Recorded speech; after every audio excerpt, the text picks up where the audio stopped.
Okay, now that we understand how to build combinational logic gates using CMOS, let's turn our attention to the timing specifications for the gates.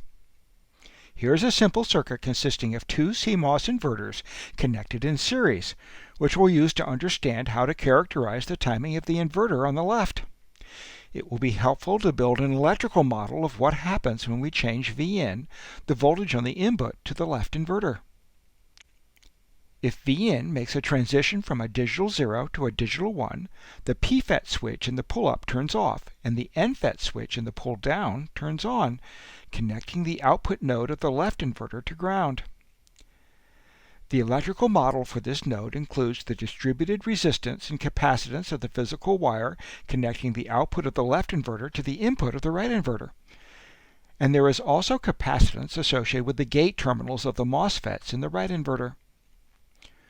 When the output node is connected to the ground, the charge on this capacitance will flow towards the ground connection through the resistance of the wire and the resistance of the conducting channel of the NFET pull-down switch. Eventually, the voltage on the wire will reach the potential of the ground connection, 0 volts. The process is much the same for falling transitions on Vn, which cause the output node to charge up to VDD. Now let's look at the voltage waveforms as a function of time. The top plot shows both a rising and later a falling transition for Vn. We see that the output waveform has the characteristic exponential shape for the voltage of a capacitor being discharged or charged through a resistor. The exponential is characterized by its associated RC time constant, where in this case the R is the net resistance of the wire and MOSFET channel, and the C is the net capacitance of the wire and MOSFET gate terminals. Since neither the input nor output transition is instantaneous, we have some choices to make about how to measure the inverter's propagation delay. Happily, we have just the guidance we need from our signaling thresholds. The propagation delay of a combinational logic gate is defined to be an upper bound on the delay from valid inputs to valid outputs. Valid input voltages are defined by the VIL and VIH signaling thresholds, and valid output voltages are defined by the VOL and VOH signaling thresholds. We've shown these thresholds on the waveform plots. To measure the delay associated with the rising transition on Vn, first identify the time when the input becomes a valid digital 1, in other words, the time at which Vn crosses the VIH threshold. Next, identify the time when the output becomes a valid digital 0, in other words, the time at which Vout crosses the VOL threshold. The interval between these two time points is the delay for this particular set of input and output transitions. We can go through the same process to measure the delay associated with a falling input transition.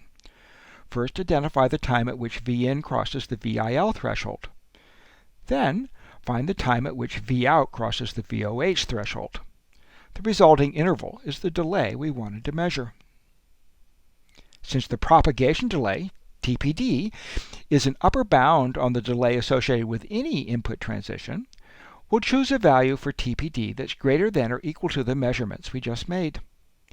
When a manufacturer selects the TPD specification for a gate, it must take into account manufacturing variations, the effects of different environmental conditions such as temperature and power supply voltage, and so on. It should choose a TPD that will be an upper bound on any delay measurements their customers might make on actual devices. From the designer's point of view, we can rely on this upper bound for each component of a larger digital system and use it to calculate the system's TPD without having to repeat all the manufacturer's measurements. If our goal is to minimize the propagation delay of our system, then we'll want to keep the capacitances and resistances as small as possible. There's an interesting tension here. To make the effective resistance of a MOSFET switch smaller, we would increase its width.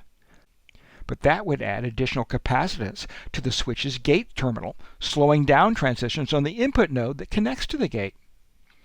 It's a fun optimization problem to figure out transistor sizing that minimizes the overall propagation delay. Although not strictly required by the static discipline, it will be useful to define another timing specification called the Contamination Delay. It measures how long a gate's previous output remains valid after the gate's inputs start to change and become invalid. Technically, the contamination delay will be a lower bound on the delay from an invalid input to an invalid output. We'll make the delay measurements much as we did for the propagation delay. On a rising input transition, the delay starts when the input is no longer a valid digital zero. In other words, when Vin crosses the VIL threshold. And the delay ends when the output becomes invalid. In other words, when Vout crosses the VOH threshold. We can make a similar delay measurement for the falling input transition. Since the contamination delay, TCD, is a lower bound on the delay associated with any input transition, we'll choose a value for TCD that's less than or equal to the measurements we just made. Do we really need the contamination delay specification? Usually not. And if it's not specified, designers should assume that the TCD for a combinational device is 0. In other words, a conservative assumption is that the outputs go invalid as soon as the inputs go invalid. By the way, manufacturers often use the term minimum propagation delay to refer to a device's contamination delay. That terminology is a bit confusing, but now you know what it is they're trying to tell you. So here's a quick summary of the timing specifications for combinational logic. These specifications tell us how the timing of changes in the output waveform, labeled B in this example, are related to the timing of changes in the input waveform, labeled A. A combinational device may retain its previous output value for some interval of time after an input transition. The contamination delay of the device is a guarantee on the minimum size of that interval. In other words, TCD is a lower bound in how long the old output value stays valid. As stated in Note 2, a conservative assumption is that the contamination delay of a device is 0, meaning the device's output may change immediately after an input transition. So TCD gives us information on when B will start to change. Similarly, it would be good to know when B is guaranteed to be done changing after an input transition.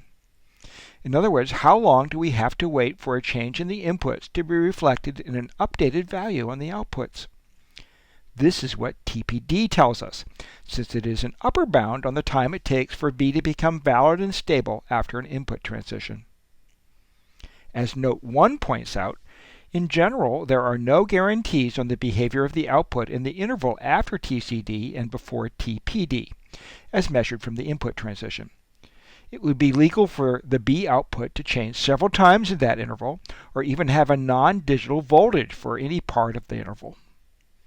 As we'll see in the last video of this chapter, we'll be able to offer more insights into B's behavior in this interval for a subclass of combinational circuits. But in general, a designer should make no assumptions about B's value in the interval between TCD and TPD. How do we calculate the propagation and contamination delays of a larger combinational circuit from the timing specifications of its components? Our example is a circuit of 4 NAND gates where each NAND has a TPD of 4 nanoseconds and a TCD of 1 nanosecond. To find the propagation delay for the larger circuit, we need to find the maximum delay from an input transition on nodes A, B, or C to a valid and stable value on the output Y. To do this, consider each possible path from one of the inputs to Y and compute the path delay by summing the TPDs of the components along the path. Choose the largest such path as the TPD of the overall circuit. In our example, the largest delay is a path that includes 3 NAND gates with a cumulative propagation delay of 12 nanoseconds. In other words, the output Y is guaranteed to be stable and valid within 12 nanoseconds of a transition on A, B, or C.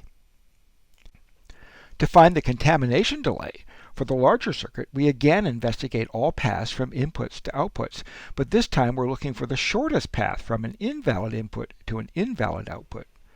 So we sum the TCDs of the components along each path and choose the smallest such path delay as the TCD of the overall circuit. In our example, the smallest delay is a path that includes 2 NAND gates with a cumulative contamination delay of 2 nanoseconds. In other words, the output Y will retain its previous value for at least 2 nanoseconds after one of the inputs goes invalid.